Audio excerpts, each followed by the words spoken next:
Hello, people of the internet. JonTaun here with another Warhammer 2 live battlecast for Total Brohammer. Alright, so today I'm filming some Beastmen. It looks like we're fighting El Perro Barbero, and he will be the High Elves. So, I'm going to bring Morghur. I think he's still the most competitive lord, even though his ability to summon Chaos Spawn was halved.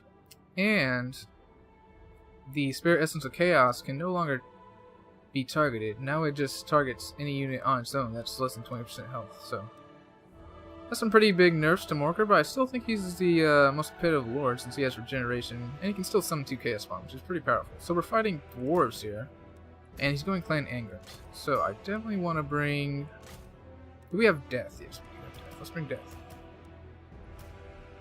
So Death will be really strong against Ethereal Lords. We'll bring Spirit Leech, and the Fate of Beano will also be very strong against any high tier infantry units.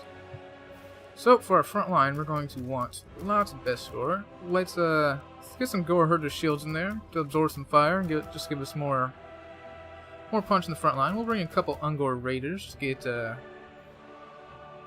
get around on the edges and, well, not get around on the edges, to hopefully return fire on Rangers or Thunderers or anything of that nature. We'll bring a couple Synagors, great weapons. We'll bring one Razorgore Chariot, and I want to get at least 2 towns. I feel like that harass in the back line is going to be really important. So let's cut down to 1 Ungor Raider, and let's grab another Hound. Or you know what? Let's bring some Harpies in case he brings Gyrocopters. Between the Harpies and the Ungor Raiders, we should be able to take care of those guys. So I think we have everything we need here. We're really gonna have to. The Dwarves are very strong now, in my opinion. We're really gonna have to watch out for those Tormentor swords on the Thanes and the Rune of Wrath and Ruin on the, I forget what they're called, the Rune Lords, or Rune Smiths rather. They both now can affect speed, so they're very powerful. So let's do this. We got the Battle of the Cairns map here, and if he's on this side, that'll favor him. This side of the map is a defensive position, while this side is basically forced to move up.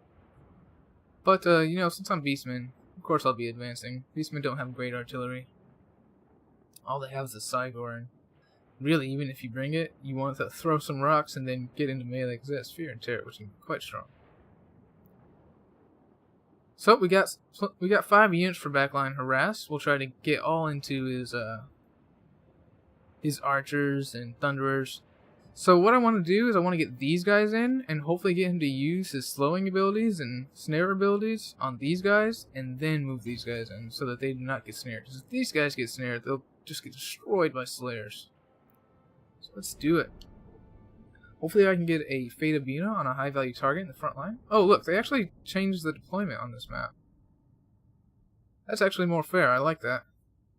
Because in the last game, 1 player deployed up here and 1 player deployed up here, and this is a much better defense position. As you can see, you have these impassable ways right here and a bunch of choke points. So this is a lot more fair, I really like that. Good on CA for that. Looks like we're fighting on this side. So if I feel like he'll probably go out here so he can use his cannons, but he could go over here, which is a more defensive position, but it will make his artillery less effective if he brought artillery. So let's intermix our Goreherd with shields in the front line, and I'm going to put them slightly in front of my best Goreherd so that if his ranged units auto target and he does not target individually, they'll fire at the shielded Goerherds first, which will be really strong for us. Protect our high value targets as well as mitigating some of that range damage. So we'll have our Razorgore Chariot right in the middle here, and we'll have our Synagors with great weapons on the edges here. Actually, can we hide in this forest right here? Come on, give us the hide. That'd be really strong. Can we hide? I feel like we should be able to hide right here. I'm not gonna be able to hide over here. Maybe back here? There we go. You know what? We're gonna have both of guys back here. I feel like that's gonna be really strong. Or you know what? Let's put one over here as well, in case he deploys over here.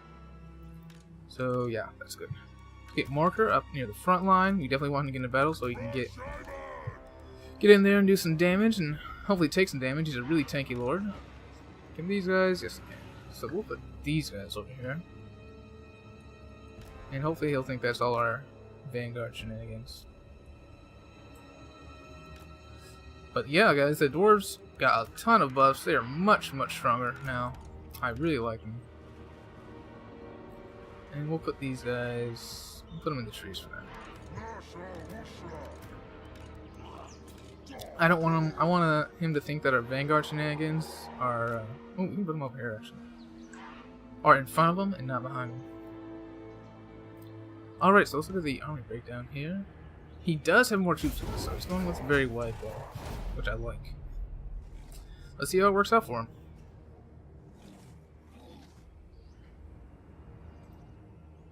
So guys, the Lore of Death here is very powerful against the Dwarves. Although the Dwarves do have magic resistance innately. The Spirit Leech, especially against Plant Angren, although it could be a bait. Because people like to go Plant Angren and not bring the Ethereal Lords, because it basically forces you to bring something with magic damage. But despite the magical resistance, Spirit Leech and especially the Fate of Being are still quite useful against the Dwarves. So, for example, the way I'm going to use this Fate of Being is I'm going to find his most expensive frontline unit, and then I'm going to use it on that. Then I'm going to charge my best score into it, and then charge these Rizgor chariots into it, and hopefully that'll be able to break one of his most expensive units very, very fast. Alright, so let's get ready. Yeah, I'll probably deploy over here. Ooh, and is that Vanguard army? Seems kind of close. So let's get up in here. Let's bring these guys closer, and let's bring these guys closer. So that these guys move around the edges. And yeah, let's do it. Let's do it. So what's his most Longbeards, Ekrons, Miners? Does he have any really high value targets? So I think I'm gonna use the Fate of Buna on these Dragonback Slayers here. And he does have a Thane right there. So we're gonna go hit these guys. Whoa, I did not want to do that. Why'd it get all of them? Let's go hit these guys. Let's get Morghur in here. Let's get attacking for sure. Let's try to get some best score herd up and around on these Slayers, because they'll do very well against Slayers. And let's get Morghur in here. So yeah, let's get that Fate of Being over here, and definitely want to pull our Rizgor chariots out of there. There we go. There we go. Let's bring these guys over here. Let's get these Harpies on these guys. And let's get these Rizgor chariots out. So let's charge into these guys. Let's come over here. Charge into these guys. Let's pull them out. Keep on pulling our chariots through. Morghur's doing good. Let's see if we can get a Spirit Leech anywhere. Let's get it on... Where's this thing? There it is. Let's get on that thing right there. Also use this ability right here, and we are collapsing this flank over here. Let's pull away his Slayers and have our Bestador herd go and charge them. So let's keep on collapsing over here, and we're doing pretty good here. So let's summon these guys right on these archers. That'll be pretty strong. And he's just wow. You know what? That Fate of Buna did absolutely nothing to those Dragonback Slayers actually. Just bring him up here, and I think we're doing pretty good here. Kind of hard to tell at this point. And these guys keep on stopping. I wonder why that is. And these guys go over here, and let's go ahead and hit these guys so we can just burst them down real quick. Yes, do it. Alright, now let's get out of it. So it looks like we're doing much better on this flank. Where are our Rizgor chariots? Let's get another Spirit Leech on this thing right here. And you know what? Maybe the Fate of Being isn't so good. Let's pull these guys out and get them around over here. And let's come hit these guys again. Psycho Charging will eventually get them down. Let's go get on these guys over here. And we're just going to try to pull through and get to his archers right here. Just pull through. Get on them. Those archers. Gotta take those archers down. So I think we're going to save up for another Fate of Being here. That's probably going to be the best choice. Let's try to get these items in here. And we're really mismicroing our Rizgor chariots. Alright, so we got on these guys, and our guys should be doing pretty good over here. Looks like we're doing really good at just mucking up these dwarves, not allowing them to use their range effectively. which is most of their killing power at this point, honestly. And we're getting our Vestigor on their Slayers, which is also very strong. So let's bring our one Razorgore Chariot on through here, and let's use a Faded Beam. What are these? Where's the Dragonfire Pass? Let's use it on these long bears, their health there. So where is Morghur over here? Morghur's getting his ass beat, so let's get him out of there. And let's have everyone get on the stain right here. Let's have you guys keep on finishing off these Slayers. And yeah, it's looking good. Let's get you guys set up for our rear charge as well as you guys. So let's get Morghur out of there. Where's Morghur? Oh, he's Tormentor Sword, so we can't move him right now. All our guys are pinned in place as well as having a melee attack depot. So it's over. So let's get Morghur out of here. Nope, not over yet. Let's get a rear charge over here, and let's get y'all on damage. Get these Vestigor Herd on these Dragonback Slayers. And honestly, in a 1v1 fight, the Dragonback Slayers might be able to actually beat the Vestigor Herd. So let's get our high value targets out here. And let's go get this thing over here. Wow, he is. Oh, did they get a Wrath and Ruin on him? Yeah, they did. So I didn't even know. This is a Rune Lord, no wonder. So we're trying to get Morghur out of here. We really need to stop this thing. There we go. Alright, good. Let's get on this Rune Lord over here. I'm liking how this is looking. Looks like a resounding victory for the Beastmen over here. And the Beastmen do have a pretty strong matchup against the Dwarves, I gotta admit. So let's get these guys shooting at these archers. And let's just get this Rune Lord bursted down here. Where's our caster? Yeah, let's just have him help with these guys. You can do a rear charge over here, and there goes the Shatter. Alrighty.